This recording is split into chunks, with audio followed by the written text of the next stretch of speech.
Hey there, welcome back to Intro to Sociology with Dr. John.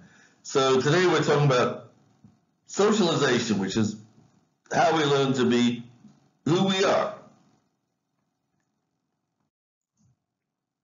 Now, I'm sure you've heard about the story of Mowgli. This is something that's been around for many, many years. When I was a child, we had to learn the story of Mowgli. And this is about a boy who grew up in the jungle, and all the animals very conveniently speak English, so they teach him lots of neat tricks. And then one day he finds humans, and he goes back to human society. In any case, I mean, obviously there's a lot. You might wonder about this movie, right, or the book if you ever read it. Like, how come all the animals speak English?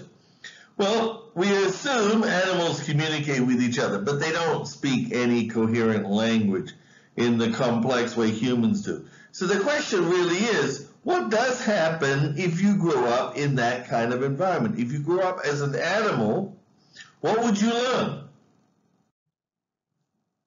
Well, the story of Mowgli is based on some real stories of children who were at some point raised by animals and then were discovered by humans. Sometimes some of these children had spent years in the wild and had literally been adopted by maybe a pack of wolves or some other animal who had taken care of them and made sure they survived. But what is very clear about these children is that they do not learn how to speak a language. They do not learn how to speak human language. And they do not learn human behavior. They learn the behavior of the animals that they're with. Or in some cases, like for example, if you look up the cases of Jeannie, Anna, Isabel, you can Google these as feral children. And the interesting thing is these are usually children who were abused, who were a part of their abuse was being locked away and not having human contact or having very minimal human contact, so that they basically never learned properly how to speak. They would learn behaviors, but they would be behaviors at a very low level, right? They wouldn't know how to eat at a table. Obviously, they would eat, but with their hands. They would learn certain types of behavior from their situation, like hiding or being fearful and things like that. Now, what does this tell us? Well, clearly it does tell us that we children need to have social interaction in order to be properly socialized, which we'll talk about what that means in a second, right? But at the same time, these are anecdotal. There are occasional instances. We can't obviously experiment and simply dump children out in the woods to see what happens to them, no matter how much your parents might have wanted to do that. Also, there are small samples. Occasional people, there's no control. In some cases, the children might have been fairly old already, 2, 3, 4, or 5 before they were, as it were, abandoned or left alone. And then, of course, they may have been socialized beforehand. Those cases usually recuperated a lot faster or were able to fully become almost completely integrated into human society. Other cases like Jeannie, never fully integrated, never really learned, because it seems they had passed the age where they were able to learn how to properly socialize with other people. Another type of study is of identical twins. The idea is to take twins who are born together. They're identical twins, so they have the same exact genes, but they're separated at birth for some reason. Obviously, again, we can't do that. We can't experiment with kids' lives and say, well, let's take this twin and raise him to be a millionaire, and we'll take this twin and raise him to be a poor person, and we'll beat him twice a day. No, you can't do that. But in these types of studies, given again the limitations, scientists have usually found that the genetics, in other words, these children tend to have a certain level of similarity, even though they're born in different environments. And the similarity would be due to their genetics, because that's what they have in common.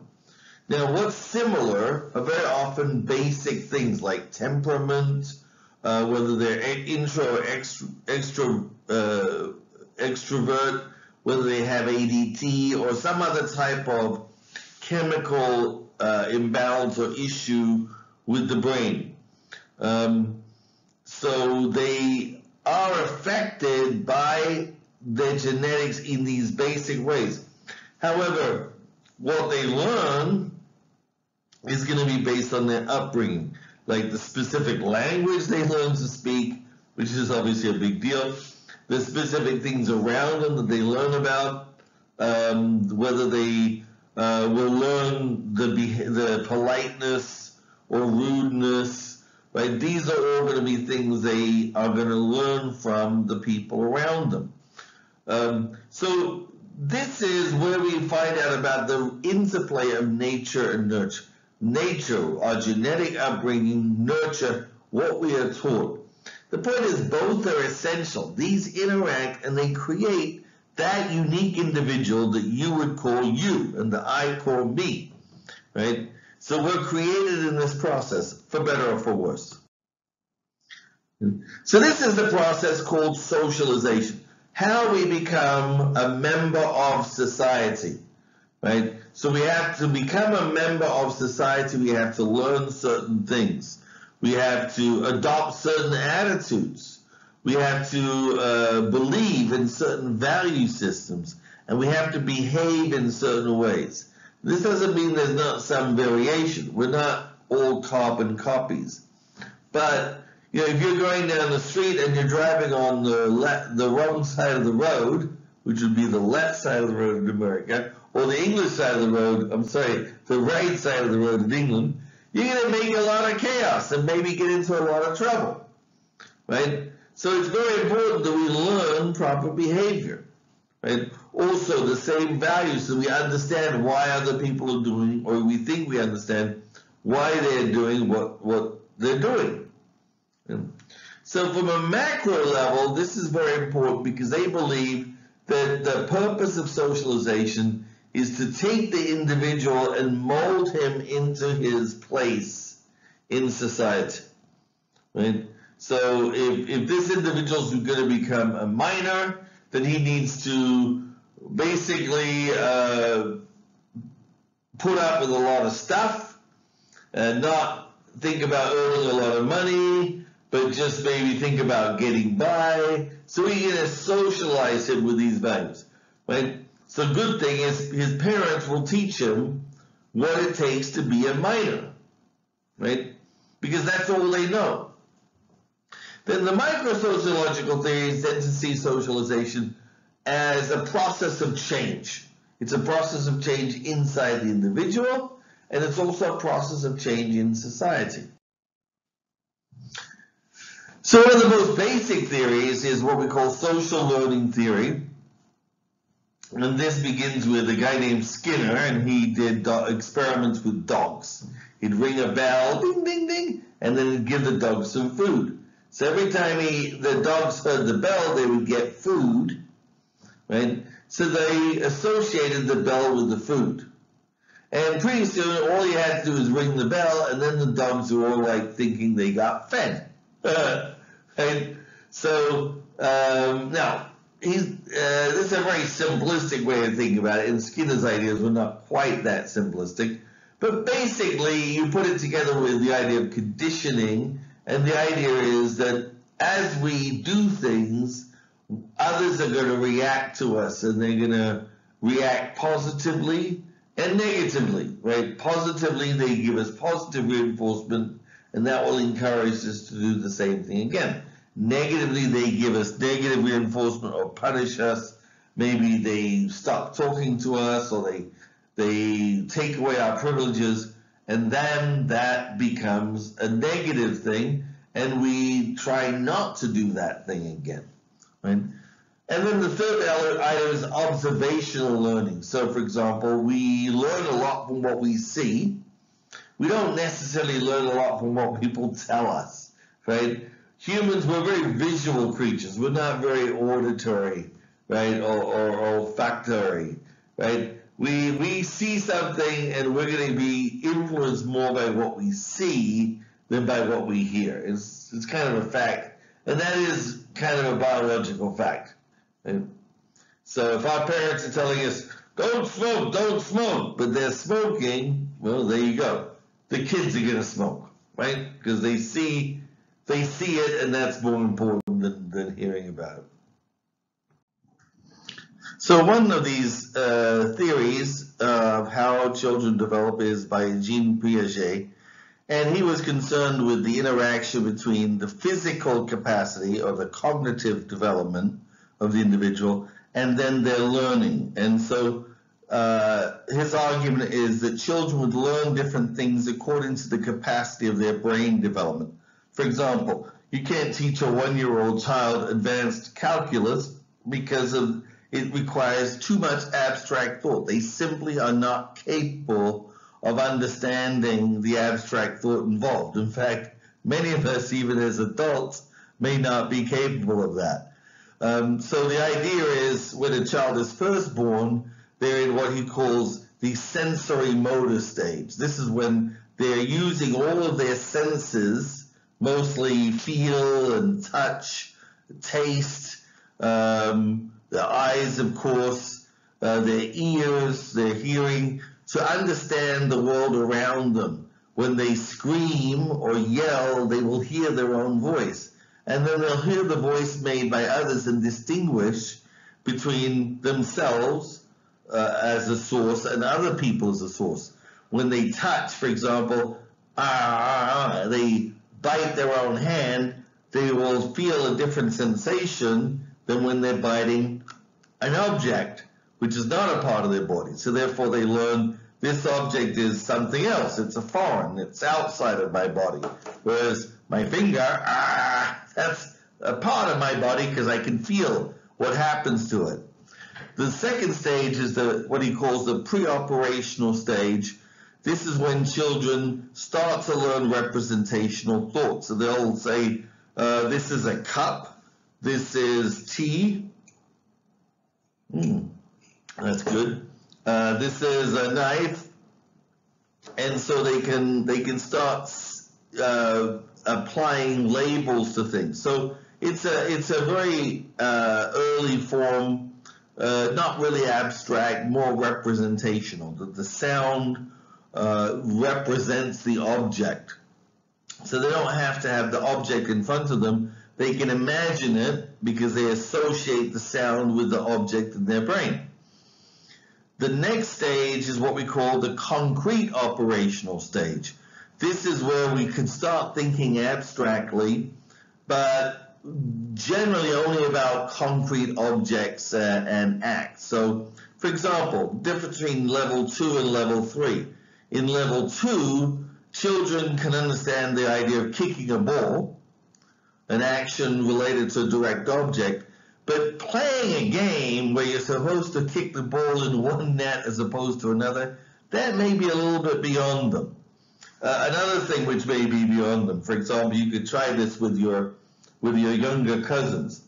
You take 2 glasses of different dimensions or widths, and you say, well, how much water? Okay, here I have a small amount of water. When I pour it into the other glass, you say, how much water is that? Is it more or less?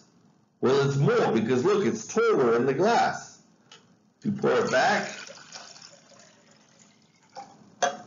Where'd the rest of the water go?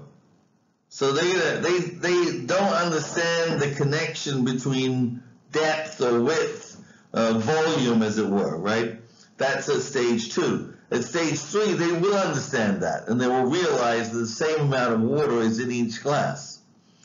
The 4th level, which is about 11, 12 years on to adulthood, this is when we understand more complexity of rules. So rather than just playing a game of soccer or baseball and kicking the ball or hitting the ball and scoring and things like that, which is a lot of fun when you're 7 or 8.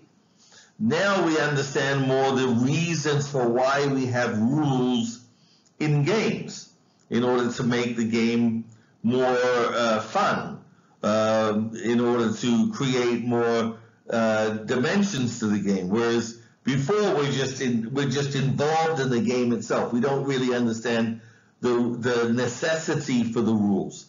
So this is what gives us a moral sensibility. We understand the need for rules as opposed to just following the rules.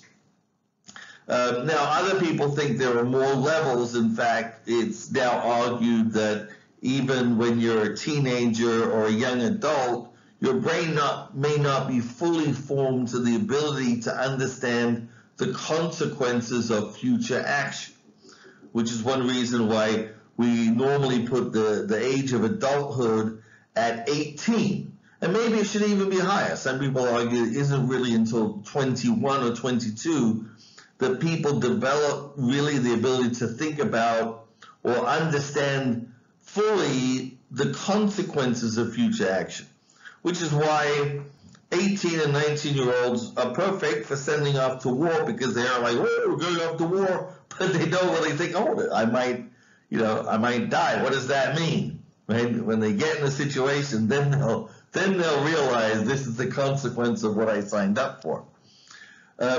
So the question then is, why do people do this? Why are children so motivated to learn?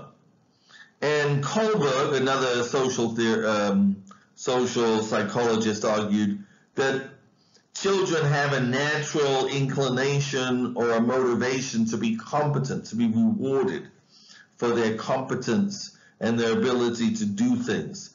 Whether that's true or whether that's a matter, again, of socialization, that we're socialized to want to succeed, again, that's another area of debate. So as we do this, we learn who we are. In other words, we create a sense of self. As a child, a small child, we don't really have a sense of self because we're everything. But as we grow up, we learn about the difference between ourselves and other people and ourselves and the broader world. And that creates the sense of self. The self is who I am, and that sense of self incorporates what I have learned, what I think I've learned to be values, to be norms. I'm a good person. I'm a person who tries to do the right thing, or one way or the other, right? We'll have a sense of who we are. And of course, throughout our lives, we're going to always tend to have an egocentric bias. The thought is always going to begin with us, as it were, right? Because it's happening inside of our brain, right? So as we get older, we'll realize other people have their thoughts and their opinions, because of course we'll conflict with them. But somehow we're always going to still have that sense that, here's the sense of the universe, as it were. Well, of course, maybe some people don't think they're egocentric because we assume that we know everything and that what we do is correct. So we don't necessarily think of it as egocentric. So thank you for that comment. So what are the different agents? By agents, we mean or groups around us that help to teach us, help to socialize us. So obviously the family as an institution is one of the first ones. Most people will grow up within a family situation, which you have parents. And the parents are usually very concerned with us fitting in to society, right? So parents will think of their children as an extension of themselves. So they want their children to be accepted. They want their children to be successful.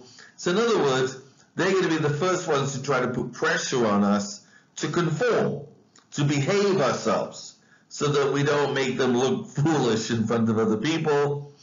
And of course, the way the parents approach this, whether they're supportive, whether they're authoritarian, will itself have an impact on our socialization pattern. Peer groups will give us a different kind of socialization, because the peer groups are the friends that we develop as we grow up.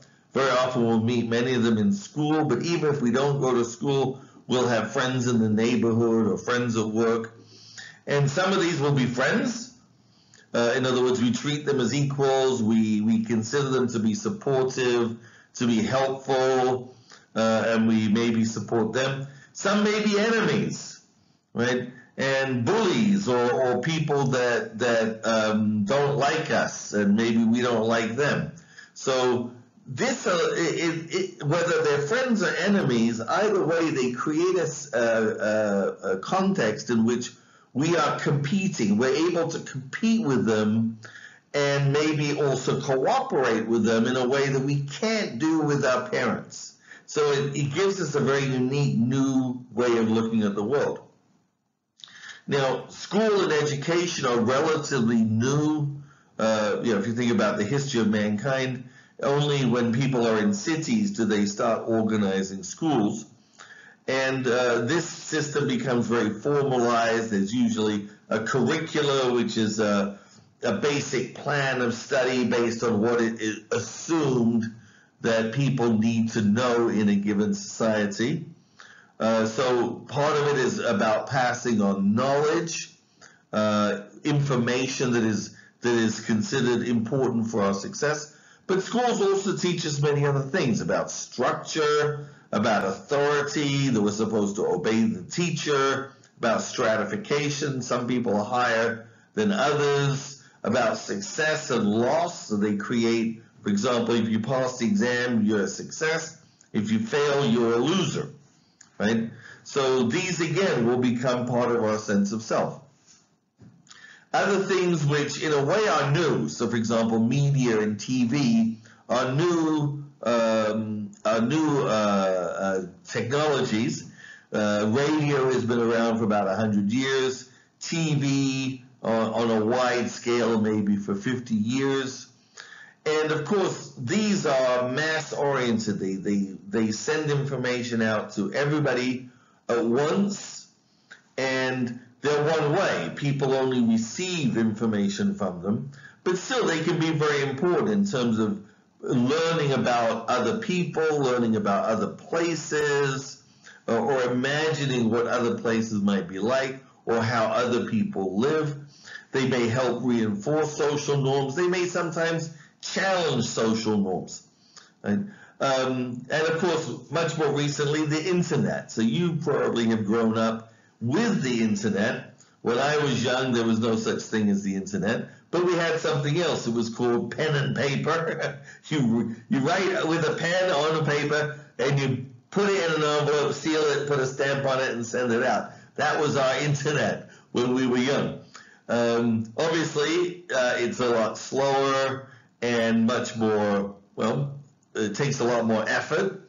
So now, of course, you get on Facebook, you get on Instagram, you can instantly let all your friends know exactly what you're doing, what you're eating, who you're with, how you're hanging. All that stuff is done. And it does create a lot of new types of socialization. In positive ways, people can make new friends.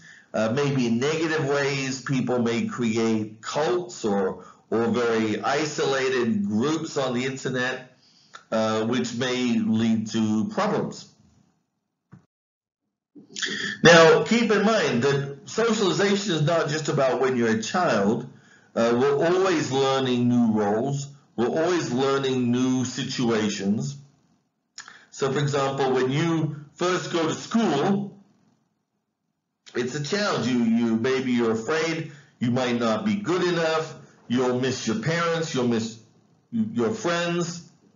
So you have to be re-socialized into the new role. You have to learn the new role. And sometimes we use anticipatory socialization. So, for example, when you go to your first job, you might think about, well, what am I supposed to do? And you might imagine to yourself what your job's going to be. Then, of course, you have to learn it because it won't necessarily be what you anticipate. You have to learn and accept the new status and role.